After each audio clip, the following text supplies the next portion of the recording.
Are you looking for that perfect resin substitute?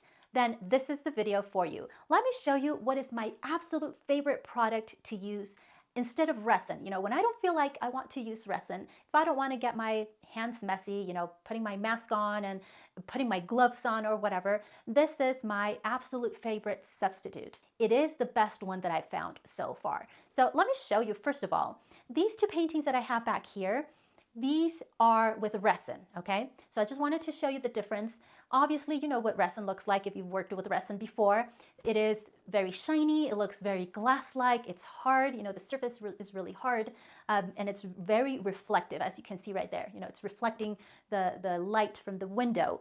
But this is another painting that I did without any resin. Let me actually show you. I have two paintings here that were done with my resin alternative.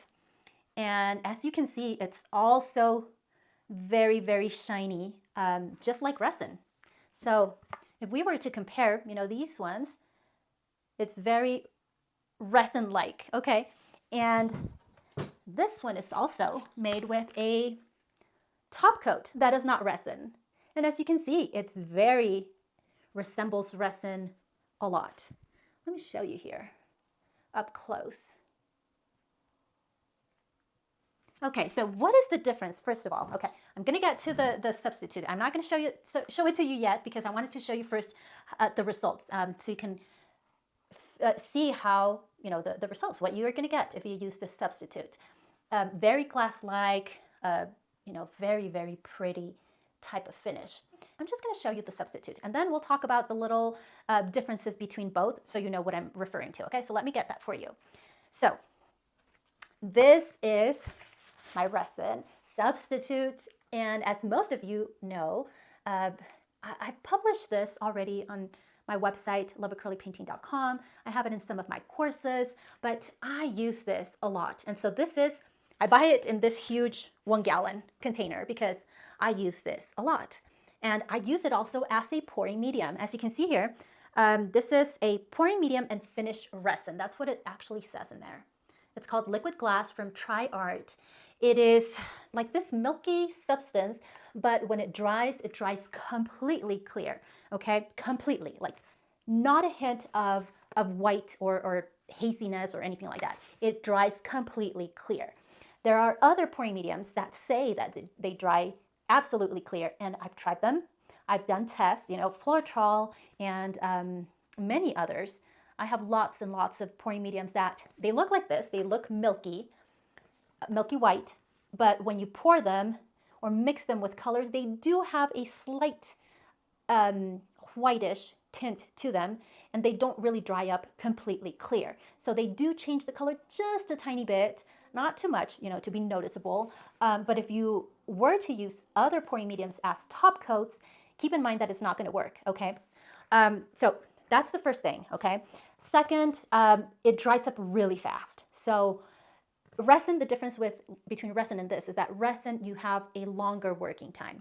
This one you don't, okay? This one, you have a certain limit, you know, where, especially if you put in a thin coat, that will dry really fast. If you put a thick coat, then you have a little bit of more working time to spread it out, but you don't have as much as if you were using resin.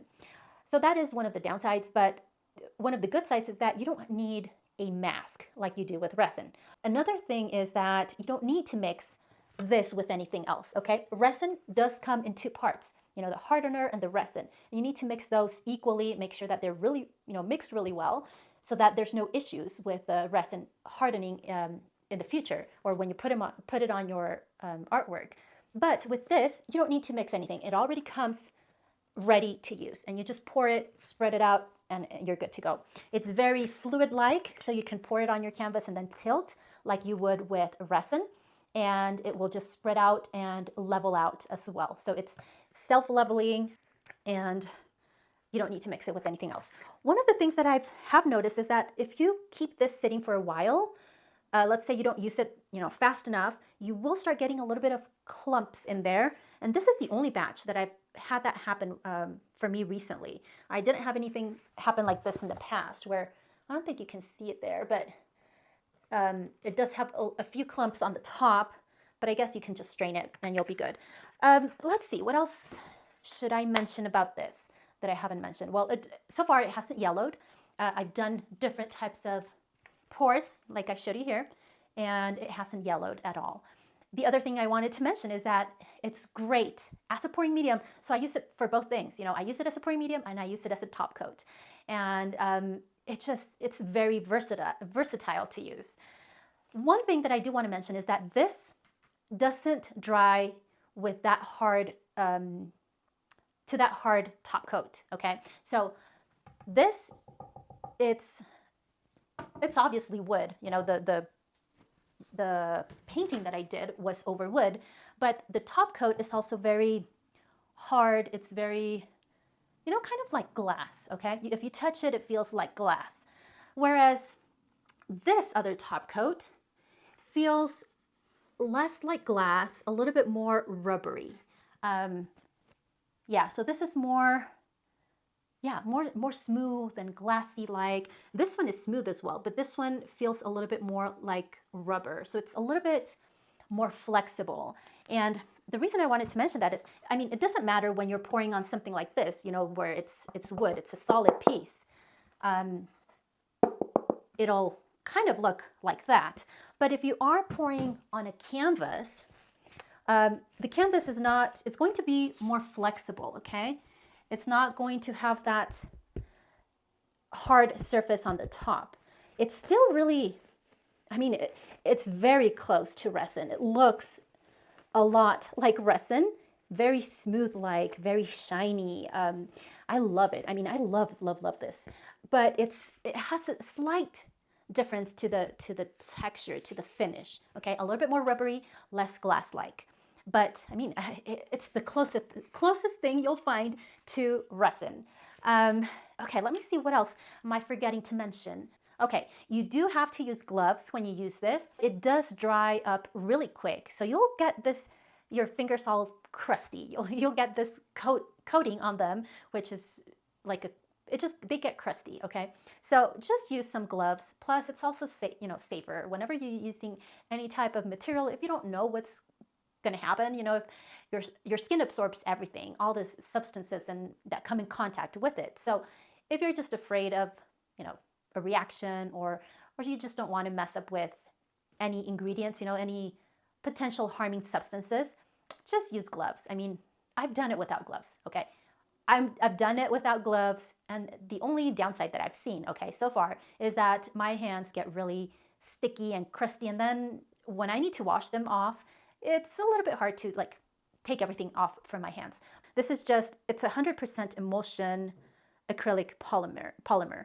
So it is an acrylic based product, nothing like resin, okay? So you can just wash it off. But again, I'm not advising you not to use gloves. I'm just telling you what I've done. I've used gloves in the past, and I haven't used gloves in the past as well. I've done both, and I haven't had any like allergic reactions or anything like that. One last thing, which is not really related to using it as a resin finish, but it is something that you probably would want to know if you want to use this as a pouring medium. So this doesn't make cells, okay?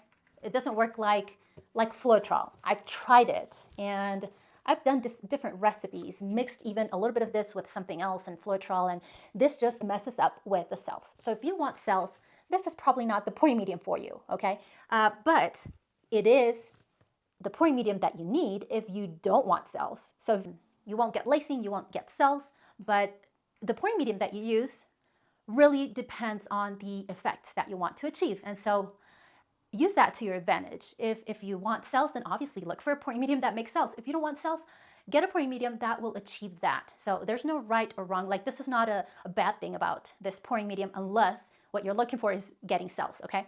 I buy this by the gallon. It's much cheaper, and I also buy it from a specific source where I find it at the best price ever. So the link is down below, so you can find this in different, it is available in different sizes, but obviously the gallon one is going to be the cheapest option for you, you know, the cheapest price per ounce that you can find. And one last thing, if you want to learn how to make these geodes without resin, I have a course where I take you step by step and show you how to create these amazingly gorgeous geodes with crystals that have a 3D look to them. So yeah, check out the description box below as well, because I have a link to my course right there. You can also find it at elitefluidartacademy.com. I have lots of courses right there as well that you can find to get you on your creative journey.